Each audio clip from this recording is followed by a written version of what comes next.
सर्वशत्रुविनाशनं जयावहं जपे नित्यम् अक्षयं परमं शिवम्।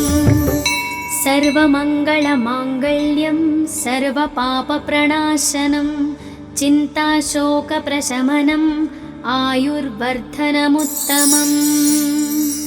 रश्मिमन्तं समुद्यन्तं देवासुरनमस्कृतं पूजयस्व विवस्वन्तं भास्करं भुवनेश्वरं। सर्वदेवात्मको ह्येष तेजस्वी रश्मिभावनः एष देवासुरगणान् लोकान् पाति गभस्तिभिः। एष ब्रह्मा च विष्णुश्च शिवस्कन्दः प्रजापतिः महेन्द्रो धनधः कालो यमः सोमो ह्यपाम्पतिः। पितरो वसवः साध्या यश्विनौ मरुतो मनुः वायुर्वह्निः प्रजाप्राणः ऋतुकर्ता प्रभाकरः। आदित्यः सविता सूर्यः खगः पूषा गभस्तिमान् सुवर्णसदृशो भानुः हिरण्यरेता दिवाकरः।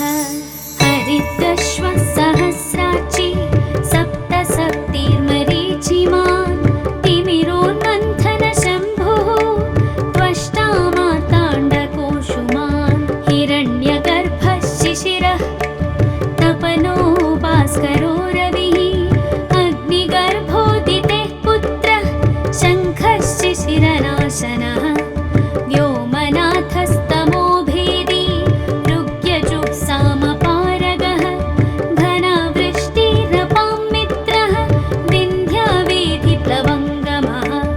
आतपी मण्डली मृत्युः पिङ्गलः सर्वतापनः कविर्विश्वो महातेजा रक्तः सर्वभवोद्भवः। नक्षत्रग्रहताराणाम् अधिपो विश्वभावनः तेजसामपि तेजस्वी द्वादशात्मन्नमोऽस्तु ते। नमः पूर्वाय गिरये पश्चिमायात्रये नमः ज्योतिर्गणानां पतये दीनाधिपतये नमः। जयाय जयभद्राय हर्यश्वाय नमो नमः। नमो नमः सहस्रांशो आदित्याय नमो नमः। नमः उग्राय वीराय सारंगाय नमो नमः। नमः पद्मप्रबोधाय मार्ताण्डाय नमो नमः। ब्रह्मेशानाच्युतेशाय सूर्यायादित्यवर्चसे भास्वते सर्वभक्षाय रौद्राय वपुषे नमः। तमोघ्नाय हिमघ्नाय शत्रुघ्नायामितात्मने कृतघ्नघ्नाय देवाय ज्योतिषां पतये नमः। तप्तचामीकराभाय वह्नये विश्वकर्मणे नमस्तमोभिनिघ्नाय रवये लोकसाक्षिणे। नाशयत्येष वैभूतं तदेव सृजति प्रभुः पायत्येष तपत्येष वर्षत्येष गभस्तिभिः। एष सुप्तेषु जागर्ति भूतेषु परिनिष्ठितः। एष एवाग्निहोत्रं च फलं चैवाग्निहोत्रिणां वेदाश्च क्रतवश्चैव क्रतूनां फलमेव च। यानि कृत्यानि लोकेषु सर्व एष रविप्रभुः। येन मापत्सु कृच्छ्रेषु कान्तारेषु भयेषु च कीर्तयन् पुरुषः कश्चिन्नावशीदति राघव। पूजयस्वैनमेकाग्रः देवदेवं जगत्पतिम् एतत् त्रिगुणितं जप्त्वा युद्धेषु विजयिष्यसि। अस्मिन् क्षणे महाबाहो रावणं त्वं वधिष्यसि। एवमुक्त्वा तदागस्त्यो जगामा च यथागतम्। एतत् श्रुत्वा महातेजः नष्टशोको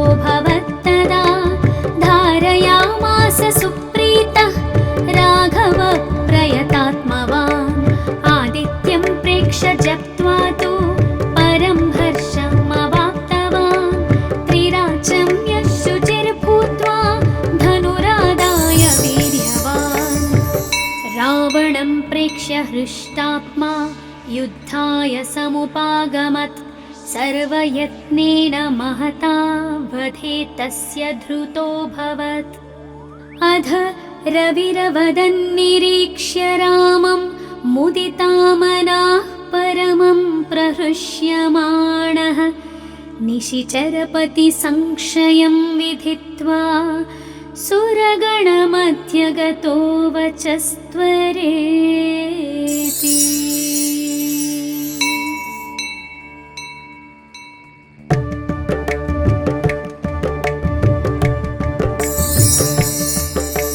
ततो युद्धपरिश्रान्तं समरे चिन्तया स्थितं रावणं चाग्रतो दृष्ट्वा युद्धाय समुपस्थितं दैवतैश्च समागम्य द्रष्टुमभाग्यतोरणम् उपागम्य ब्रवीद् रामम् अगस्त्यो भगवान् ऋषिः राम राम महाबाहो शृणु गुह्यं सनातनं येन सर्वान् नरीन् वत्सा समरे विजयिष्यसि। आदित्यहृदयं पुण्यं सर्वशत्रुविनाशनं जयावहं जपे नित्यम् अक्षयं परमं शिवम्। सर्वमङ्गलमाङ्गल्यं सर्वपापप्रणाशनं चिन्ताशोकप्रशमनम् आयुर्वर्धनमुत्तमम्। रश्मिमन्तं समुद्यन्तं देवासुरनमस्कृतं पूजयस्व विवस्वन्तं भास्करं भुवनेश्वरं सर्वदेवात्मको ह्येष तेजस्वी रश्मिभावनः एष देवासुरगणान् लोकान् पाति गभस्तिभिः एष ब्रह्मा च विष्णुश्च शिवस्कन्दः प्रजापतिः महेन्द्रो धनधः कालो यमः सोमो ह्यपाम्पतिः पितरो वसवः साध्या यश्विनौ मरुतो मनुः वायुर्वह्निः प्रजाप्राणः ऋतुकर्ता प्रभाकरः आदित्यः सविता सूर्यः खगः पूषा गभस्तिमान् सुवर्णसदृशो भानुः हिरण्यरेता दिवाकरः हरितश्वः सहस्राक्षी सप्तसप्तिर्मरीचिमान् तिमिरोन्मन्थनशम्भुः त्वष्टा मार्ताण्डकोशुमान् हिरण्यगर्भः शिशिरः तपनो भास्करो रविः अग्निगर्भोदितेः पुत्रः शङ्खः शिशिरनाशनः व्योमनाथस्तमो भेदी ऋग्यजुः-सामपारगः घनावृष्टिरपां मित्रः विन्ध्यावेधिप्लवङ्गमः आतपी मण्डली मृत्युः पिङ्गळः सर्वतापनः कविर्विश्वो महातेजा रक्तः सर्वभवोद्भवः नक्षत्रग्रहताराणाम् अधिपो विश्वभावनः तेजसामपि तेजस्वी द्वादशात्मन्नमोऽस्तु ते।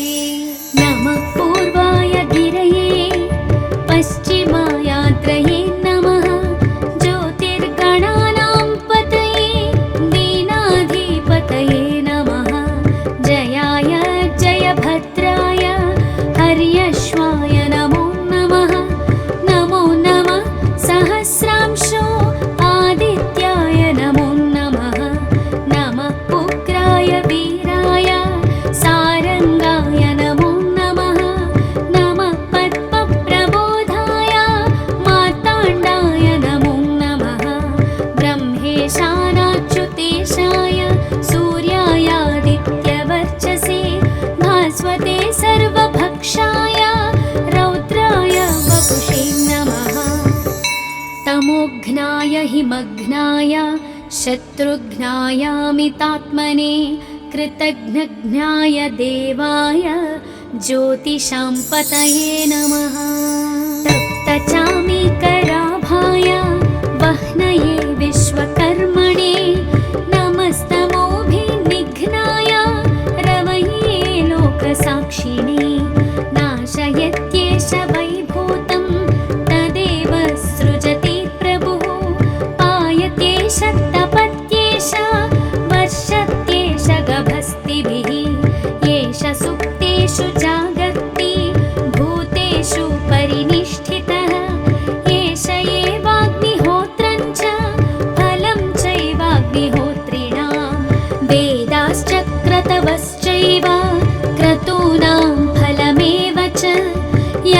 कृत्यानि लोकेषु सर्व एष रविप्रभुः येन मापत्सु कृच्छ्रेषु कान्तारेषु भयेषु च कीर्तयन् पुरुषः कश्चिन्नावशीदति राघव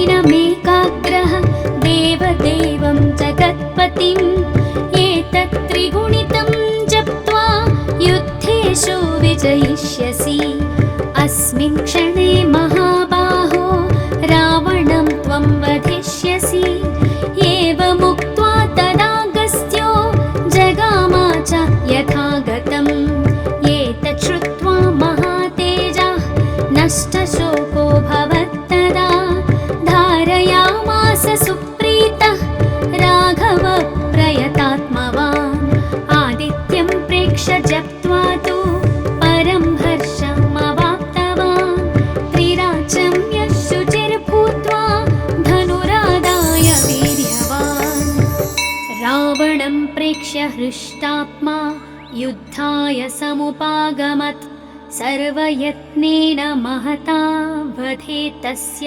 धृतोऽभवत् अध रविरवदन्निरीक्ष्य रामं मुदितामनाः परमं प्रहृष्यमाणः निशिचरपतिसंक्षयं विधित्वा सुरगणमध्यगतो वचस्त्वरेति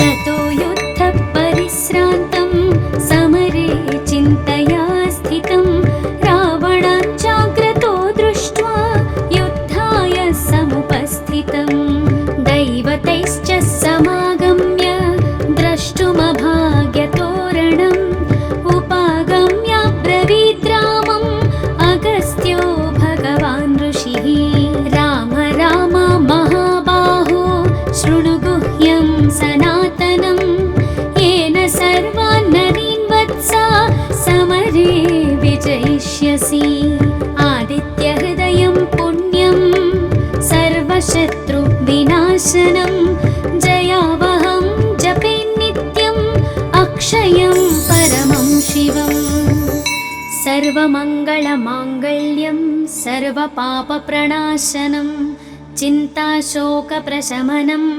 आयुर्वर्धनमुत्तमम् रश्मिमन्तं समुद्यन्तं देवासुरनमस्कृतं पूजयस्व विवस्वन्तं भास्करं भुवनेश्वरं सर्वदेवात्मको ह्येष तेजस्वी रश्मिभावनः एष देवासुरगणान् लोकान् पाति गवस्थिभिः एष ब्रह्मा च विष्णुश्च शिवस्कन्दः प्रजापतिः महेन्द्रो धनधः कालो यमः सोमो ह्यपाम्पतिः पितरो वसवः साध्या यश्विनौ मरुतो मनुः वायुर्वह्निः प्रजाप्राणः ऋतुकर्ता प्रभाकरः आदित्यः सविता सूर्यः खगः पूषा गभस्तिमान्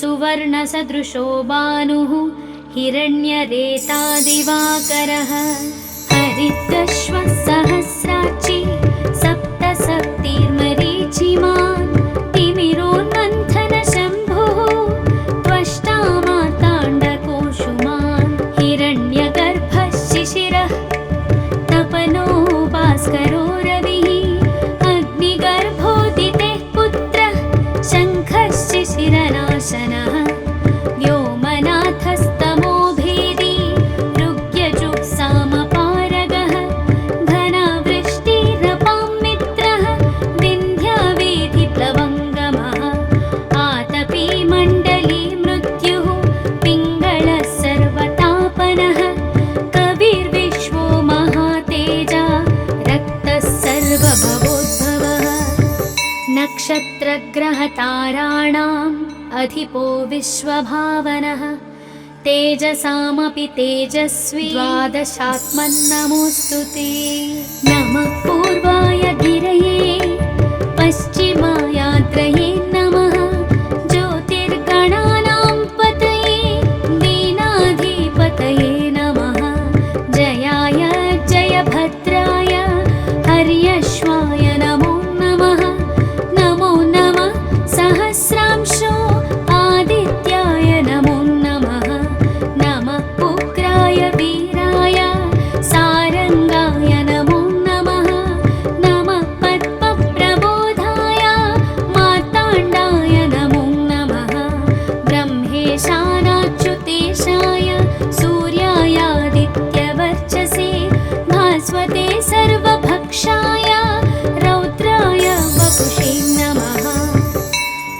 तमोघ्नाय हिमघ्नाय शत्रुघ्नायामितात्मने कृतघ्नघ्नाय देवाय ज्योतिषां पतये नमः। तप्तचामीकराभाय वह्नये विश्वकर्मणे नमस्तमोभिनिघ्नाय रवये लोकसाक्षिणे नाशयत्येष वैभूतं तदेव सृजति प्रभुः पायत्येष तपत्येष वर्षत्येष गभस्तिभिः येष सुप्तेषु जागर्ति भूतेषु परिनिष्ठितः एष एवाग्निहोत्रं च फलं चैवाग्निहोत्रिणां वेदाश्च क्रतवश्चैव क्रतूनां फलमेव च यानि कृत्यानि लोकेषु सर्व एष रविप्रभुः येन मापत्सु कृच्छ्रेषु कान्तारेषु भयेषु च कीर्तयन् पुरुषः कश्चिन्नावशीदति राघव। पूजयस्वैनमेकाग्रः देवदेवं जगत्पतिम् एतत् त्रिगुणितं जप्त्वा युद्धेषु विजयिष्यसि अस्मिन् क्षणे महाबाहो रावणं त्वं वधिष्यसि एवमुक्त्वा तदागस्त्यो जगामा च यथागतम् एतत् श्रुत्वा महातेजः नष्टशोको भवत्तदा धारयामास सुप्रीतः राघव प्रयतात्मवान् आदित्यं प्रेक्ष्य जप्त्वा तु परं हर्षमवाप्तवान् त्रिराचं यशुचिर्भूत्वा धनुरादाय वीर्यवान् रावणं प्रेक्ष्य हृष्टात्मा युद्धाय समुपागमत् सर्वयत्नेन महता वधे तस्य धृतोऽभवत् अध रविरवदन्निरीक्ष्य रामं मुदितामनाः परमं प्रहृष्यमाणः निशिचरपति संशयं विधित्वा सुरगणमध्यगतो वचस्त्वरेति।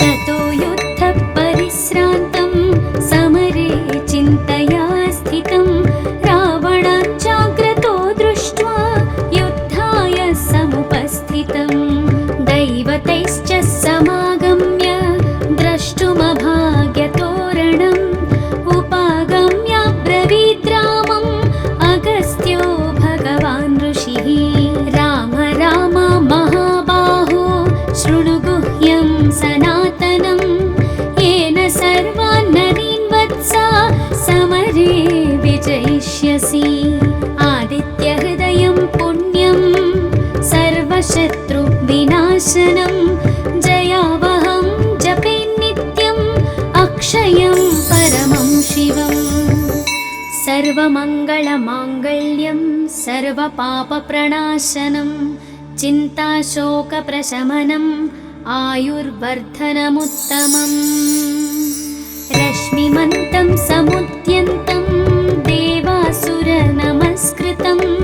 पूजयस्व विवस्वन्तं भास्करं भुवनेश्वरं सर्वदेवात्मको ह्येष तेजस्वी रश्मिभावनः एष देवासुरगणान् लोकान् पाति गभस्तिभिः एष ब्रह्मा च विष्णुश्च शिवस्कन्दः प्रजापतिः महेन्द्रो धनधः कालो यमः सोमो ह्यपाम्पतिः पितरो वसवः साध्या यश्विनौ मरुतो मनुः वायुर्वह्निः प्रजाप्राणः ऋतुकर्ता प्रभाकरः आदित्यः सविता सूर्यः खगः पूषा गभस्तिमान् सुवर्णसदृशो भानुः हिरण्यरेता दिवाकरः हरितश्वः सहस्राक्षी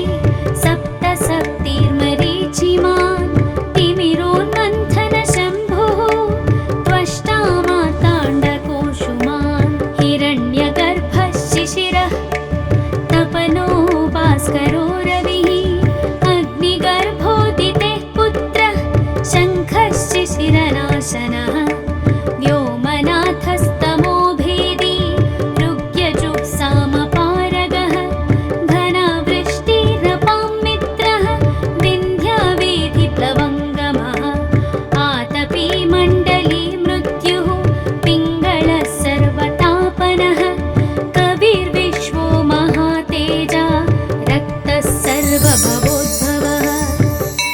नक्षत्रग्रहताराणाम् अधिपो विश्वभावनः तेजसामपि तेजस्वी द्वादशात्मन्नमोऽस्तु ते। नमः पूर्वाय गिरये पश्चिमायात्रये नमः ज्योतिर्गणानां पतये दीनाधिपतये नमः जयाय जयभद्राय हर्यश्वाय नमो नमः। नमो नमः सहस्रांशो आदित्याय नमो नमः। नमः उग्राय वीराय सारंगाय नमो नमः। नमः पद्मप्रबोधाय मार्ताण्डाय नमो नमः। ब्रह्मेशानाच्युतेशाय सूर्यायादित्यवर्चसे भास्वते सर्वभक्षाय रौद्राय वपुषे नमः। तमोघ्नाय हिमघ्नाय शत्रुघ्नायामितात्मने कृतघ्नघ्नाय देवाय ज्योतिषां पतये नमः। तप्तचामीकराभाय वह्नये विश्वकर्मणे नमस्तमोभिनिघ्नाय रवये लोकसाक्षिणे नाशयत्येष वैभूतं तदेव सृजति प्रभुः पायत्येष तपत्येष वर्षत्येष गभस्तिभिः येष सुप्तेषु जागर्ति भूतेषु परिनिष्ठितः एष एवाग्निहोत्रं च फलं चैवाग्निहोत्रिणां वेदाश्च क्रतवश्चैव क्रतूनां फलमेव च यानि कृत्यानि लोकेषु सर्व एष रविप्रभुः। येन मापत्सु कृच्छ्रेषु कान्तारेषु भयेषु च कीर्तयन् पुरुषः कश्चिन्नावशीदति राघव। पूजयस्वैनमेकाग्रः देवदेवं जगत्पतिम् एतत् त्रिगुणितं जप्त्वा युद्धेषु विजयिष्यसि। अस्मिन् क्षणे महाबाहो रावणं त्वं वधिष्यसि।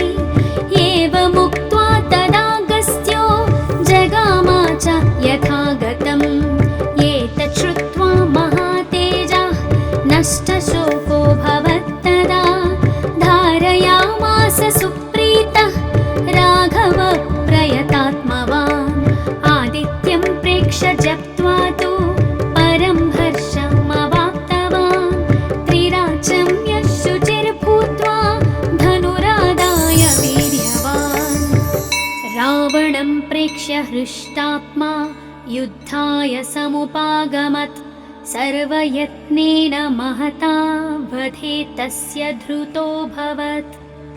अध रविरवदन्निरीक्ष्य रामं मुदितामनाः परमं प्रहृष्यमाणः निशिचरपतिसंक्षयं विधित्वा सुरगणमध्यगतो वचस्त्वरेति।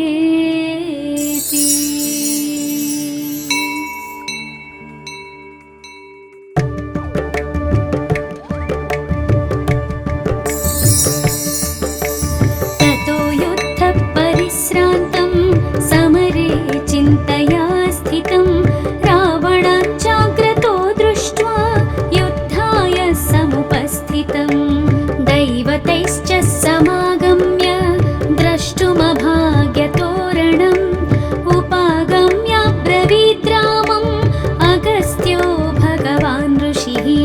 राम राम महाबाहो शृणु गुह्यं सनातनं येन सर्वान् नरीन् वत्सा समरे विजयिष्यसि। आदित्यहृदयं पुण्यं सर्वशत्रुविनाशनं जयावहं जपे नित्यम् अक्षयं परमं शिवम्। सर्वमङ्गलमाङ्गल्यं सर्वपापप्रणाशनं चिन्ताशोकप्रशमनम् आयुर्वर्धनमुत्तमम्। रश्मिमन्तं समुद्यन्तं देवासुरनमस्कृतं पूजयस्व